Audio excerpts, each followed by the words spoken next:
폭염주의보가 내려진 이 무더위 가운데서도 새로운 알배에 대한 우리의 고백들이 뜨거워지는 것 같습니다. 오늘 강의의 후반 부분을 이제 시작하도록 하겠습니다. 다시 한번 또 서로를 격려하는 마음으로 교수님께 우리를 위해서 감사합니다.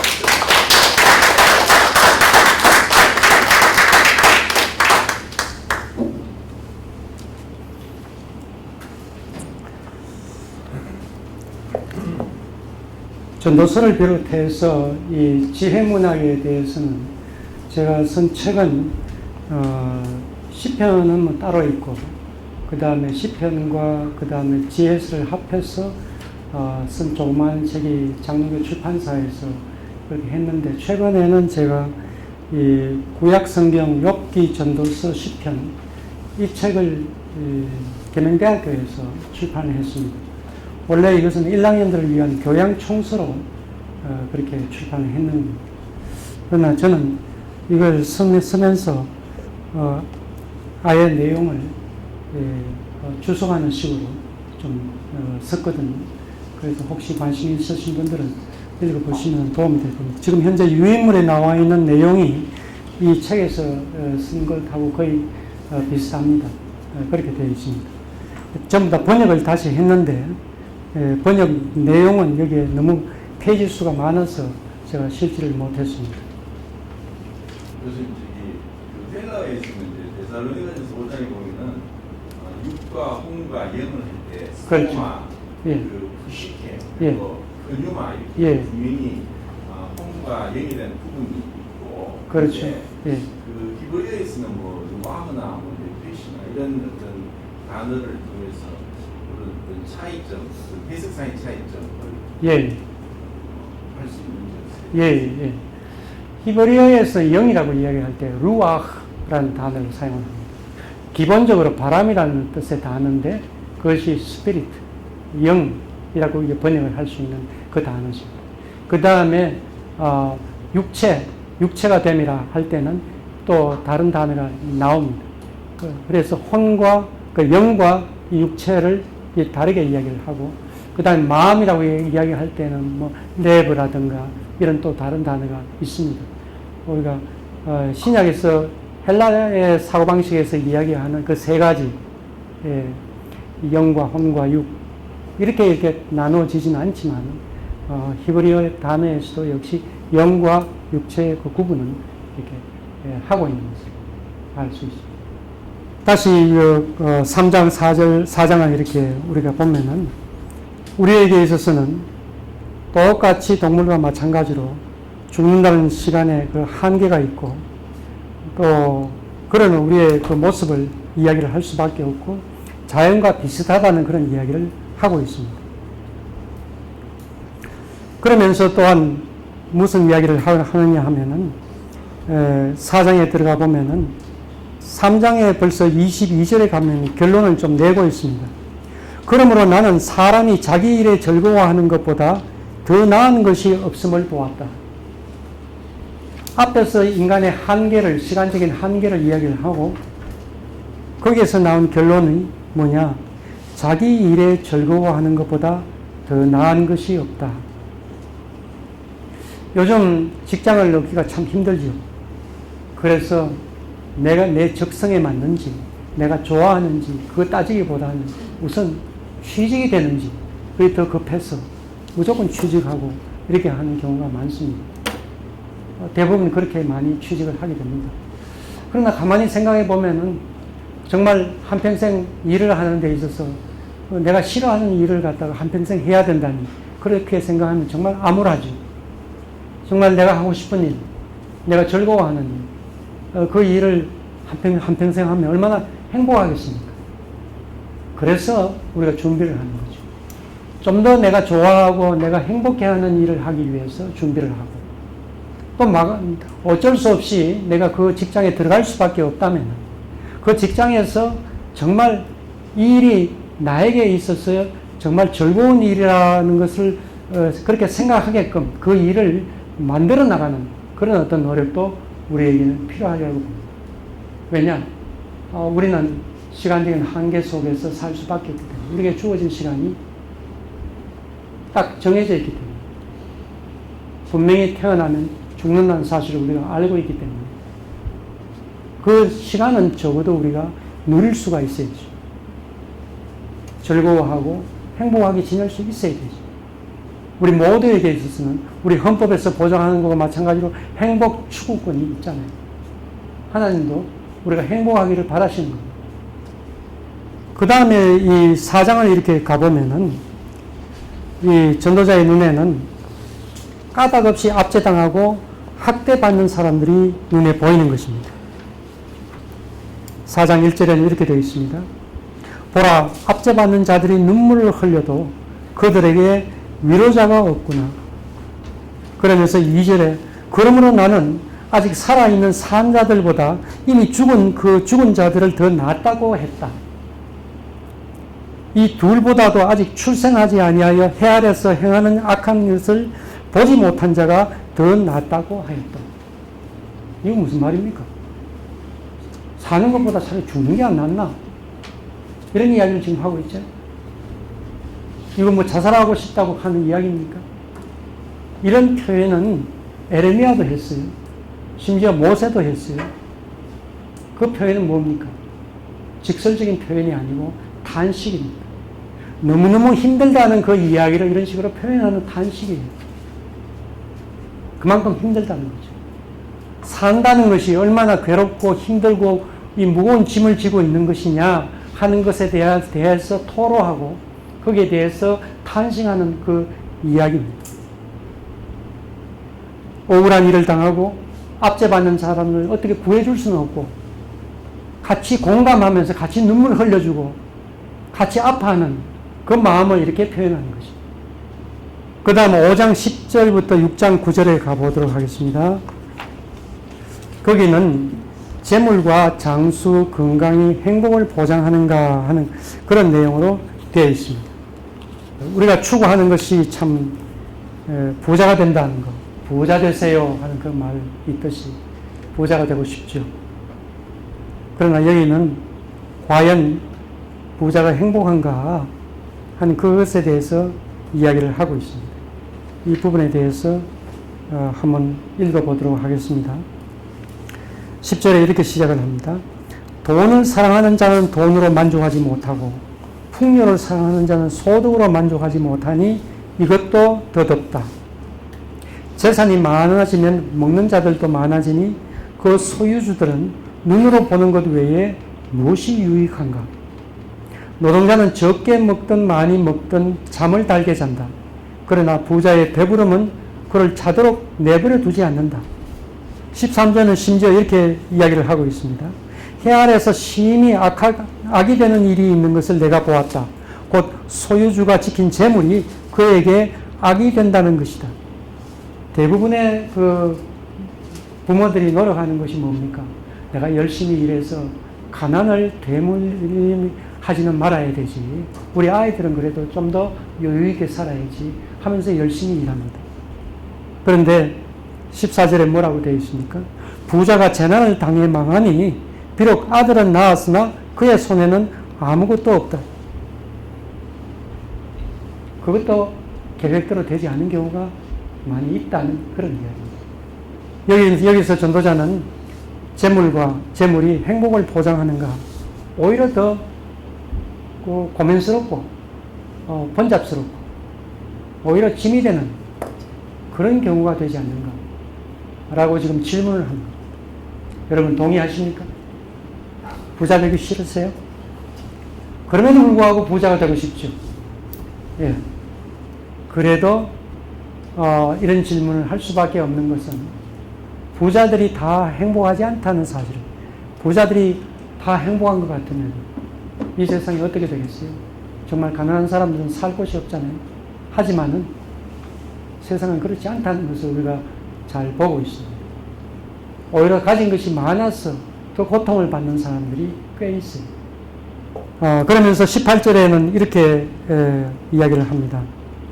보라, 사람이 먹고 마시며 해 아래에서 하는 모든 수고 중에서 낙을 보는 것이 선하고 아름다움을 내가 보았다. 가진다는 것이 중요한 것이 아니고 누리는 것이 중요하다 하는 것을 이야기를 하고 있습니다. 코엘렛은 결코 가난을 찬양하지는 않습니다. 그러면서도 수고하고 윤택하게 살려고 노력하는 그것이 다는 아니다 하는 그런 이야기를 하고 있습니다. 오히려 지금 가지고 있는 것에 만족하면서 사는 것이 더 낫지 않느냐 하는 그런 이야기를 하고 있는 것입니다. 왜냐하면 사람의 욕심은 끝이 없고 아무리 가져도 부족함을 느끼는 것은 역시 똑같으니까 말입니다. 그 다음 6장 10절에서 7장 14절을 보겠습니다. 무엇이 인간에게 좋은가? 그 질문을 하고 있습니다. 이 세상을 살아가면서 우리가 가지고 있는 통념, 관념 뭡니까? 강해야 된다. 강한 자가 약자를 이긴다. 강한 자가 모든 것을 차지한다. 이런 생각을 많이 가지고 있지 않습니까? 그런데 여기에 대해서 전도자는 질문을 하는 겁니다. 정말 강한 것이 나은가? 하고 이렇게 이야기를 하고 있는 것입니다. 자연 현상에도 우리가 그런 것을 볼 수가 있습니다. 맹수가 강하잖아요. 그렇다면은 맹수가 이 자연계를 습관해야 되지 않습니까? 그러나 자연계는 오히려 맹수가 멸종을 당하고 있어요. 공룡이 멸종을 당하고 호랑이가 멸종을 당하고 사자가 멸종을 당할 위기에 처해 있습니다. 큰 덩치가 큰 맹수들이 오히려 더 멸종을 당하는 그 모습을 어떻게 설명할 수가 있습니까? 오히려 꼬물거리며 가는 개미가 세계를 지금 판을 치고 있습니다. 참 아이러니하다는 그런 생각을 가집니다. 전도자가 질문하는 것이 바로 그겁니다. 오늘 우리가 살아가면서 누구나 많이 가지고 그리고 권력을 많이 가지고 강하기를 원합니다. 그러나 전도자는 분명히 지적을 합니다. 정말 강한 자가 모든 것을 다 차지하는가? 그 권력이 계속되는가? 그것에 대해서 질문을 하고 있습니다. 그래서 이렇게 고민을 합니다. 7장에 가보면은 명예가 좋은 기름보다 낫고 죽는 날이 출생하는 날보다 낫다. 초상집에 가는 것이 잔치집에 가는 것보다 낫다. 그것은 모든 사람들의 끝이기 때문이다. 산 자는 그의 마음에 명심해야 한다. 슬픔이 웃음보다 나은 것을 얼굴에 근심하는 것이 마음에 유익하기 때문입니다. 누구나 웃고 싶고 누구나 즐겁게 살고 싶죠. 그런데도 불구하고 이 지혜자는 초상집과 그 다음에 슬픔이 어려있는 그런 얼굴을 더 주목하고 있습니다. 지혜자의 마음은 초상집에 있으나 어리석은 자의 마음은 잔치집에 있다. 이렇게 이야기합니다. 우리 간단하게 서로 또 머리에 스쳐 지나가는 생각을 좀 이야기를 하도록 하겠습니다. 이 지혜자가 전도자가 이야기하는 것에 공감을 합니까? 공감을 하기에는 우리가 가진 것이 너무 없다고 생각을 하십니다. 거기야 뭐 이 지혜자는 예루살렘에 사는 아주 나이든 사람으로서 아주 상류층에 사는 사람인 것 같아요. 많은 재산도 가지고 뭐 하인들도 거느리고 외국에도 여행도 많이 다니고 이런 어떤 사람들, 학식도 높고 많이 배우고 그러니 많이 경험을 해봤으니 이런 이야기를 하지만은 우리는 가진 게 별로 없으니 뭐 그렇게 이야기할 게 없다 그렇게 생각할 수도 있습니다만 좀 공감이 가는 바가 있습니까? 6장 11절에 보면 예. 헛된 것을 더하게 하는 많은 일들이 있나니 되는데 그걸 1번 이렇게 해서 밑에는 언론이라고 많은 일들에 대해서 일들이 언론이라고 이렇게 번역될 수 있다고 표현을 해놓거든요. 예. 헛된 것을 더하게 하는 많은 언론이 있다. 이것을 이것이 사람에게 무슨 일이 있을지 이렇게 예, 그 부분을 제가 이렇게 번역을 했습니다. 한번 들어보세요. 11절. 참으로 일들이 많이 있을수록 더 덧없게 되니 일들이 사람에게 무슨 유익이 있겠는가. 사람이 살아가는 데 있어서 일이 많은 거예요. 일이 많아지고 그 일들도 많은 사람이 말하자면 강하게 되려고 하고 많이 모으려고 부자가 되려고 하고 하는 분주하게 이렇게 일들이 많아지는 것.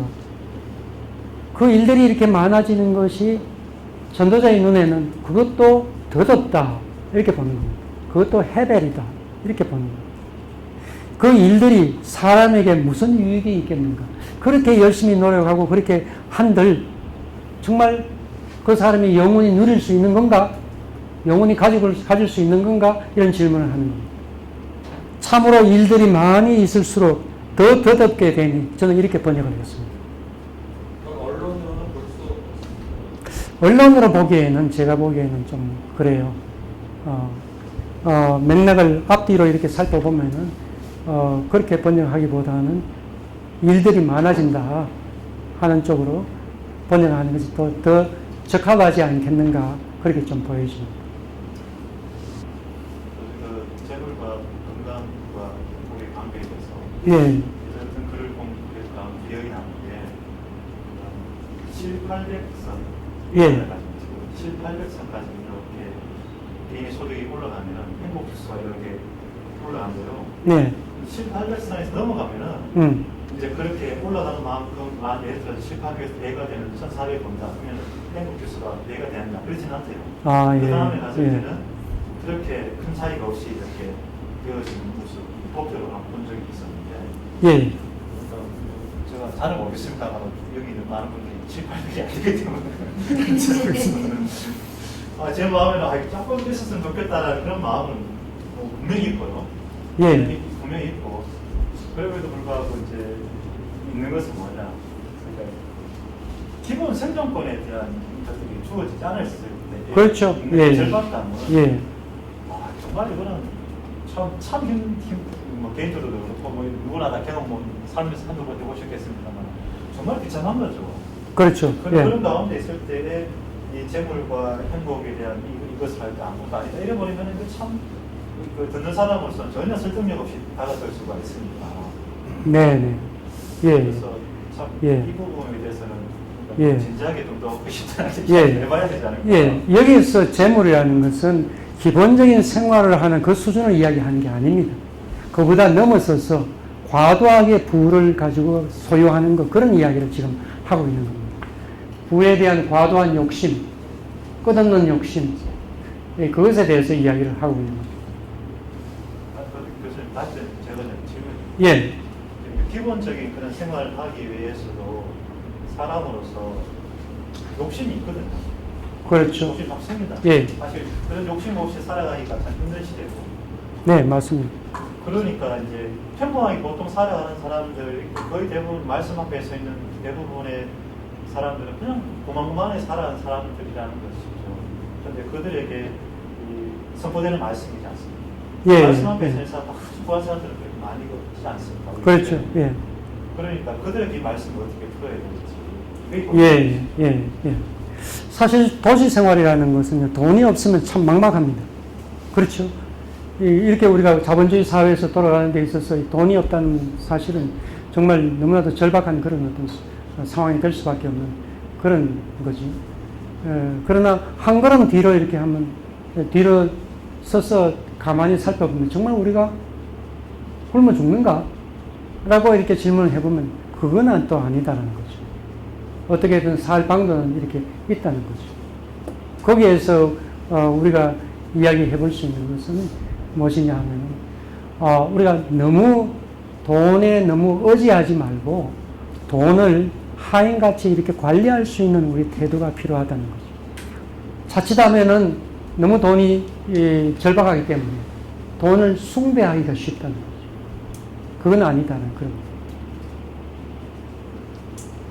그리고 때로는 우리가 그만큼 돈이 없어도 우리가 소박하게 살려면 살 수 있는 건데 어떻게 보면 우리가 경제생활 우리가 하는 것이 너무 방만하게 이렇게 사는 것이 아닌가 하는 그런 생각을 한번 해볼 때가 있습니다.